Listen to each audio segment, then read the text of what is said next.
Okay, so look, I'm a proud Canadian, and during my weekly frantic episodes, I'm always thinking of ways that I can make the country of Canada better. I do believe the feds be watching my videos sometimes, so I actually have a proposition for them. Now, what I'm asking today from our wonderful, well run government is that instead of suppressing these guys, let's just do something with them, okay? Like, there's way too many. Okay, so believe it or not, Canada actually does not have a national bird. We have a national tree, we have a national animal, we even have a national tartan, but no actual national bird. Why, you may ask? Well, apparently we held a competition to have one, and the one that won was this thing called the gray jay, and like nobody even knows what a gray jay is. Like I had to look up what a gray jay was, and then when it won and they asked the government to rectify it, the government was like no, because nobody can even freaking spot a gray jay, and it had never been the national thing of like literally anything. And then when someone name dropped the Canada Goose, they're like, no, because all they do is like shit everywhere. That wasn't like the actual quote. I think the actual quote was they had an unfortunate habit of coating lawns and golf courses with layers of droppings. But yeah, so no national bird for us. But this led me to an American conspiracy that I think is 100% real.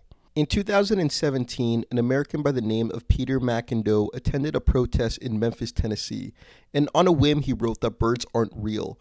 Now, he later came out and said that he was making this as a joke or a satire, but I don't think that's true. Like, let's be honest, look at these fishy guys. Like, when's the last time you've actually seen a pigeon fall asleep, okay? Like, there's gotta be something onto it. Actually, you know what? I don't think I've actually ever seen a bird asleep other than maybe like a really fat geese when it eats a lot. But like I think it's just because it's fat and can't move. So I don't know. The computer processors have to get cleaned out or something. I don't know. Look, the Canadian government already spends like $1.5 billion annually on public safety infrastructure.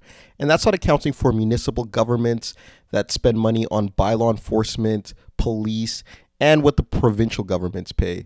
Now, Canada's goose population is like conservatively in the millions, and they're distributed like evenly across every province and territory. Like, name one place in this country you can go without like seeing a whole flock of them. What's even like a flock of? Oh, yeah, I guess it's called geese. They require no salary. They're self-sustaining. Like I said before, I'm pretty sure they're robots. So instead of like, let's just playing this game that they're not spies currently serving in Canada, I think we just need to own up to it, make them our national bird, and start the National Avian Bylaw Enforcement Program. I'll call it NABEP. Now, I already anticipate a number of objections to this proposal, and I will address them individually. Objection 1, the geese cannot be trained. Well, with respect, they do not need to be trained. They already do this by themselves willingly. They're already patrolling the perimeters, establishing dominance over public spaces. I think we're just giving them a job. Objection 2, the geese will attack innocent people. The geese already attack innocent people. This is the entire point of the program. It's so that they can attack people, but like maybe they can get paid a bit doing it. Objection 3, this is not a serious policy proposal. You know what's not a serious policy proposal? Having a sovereign wealth fund when we have no wealth. Anyways, thanks for coming to my TED Talk. Have a great long weekend, everybody. Please like and subscribe.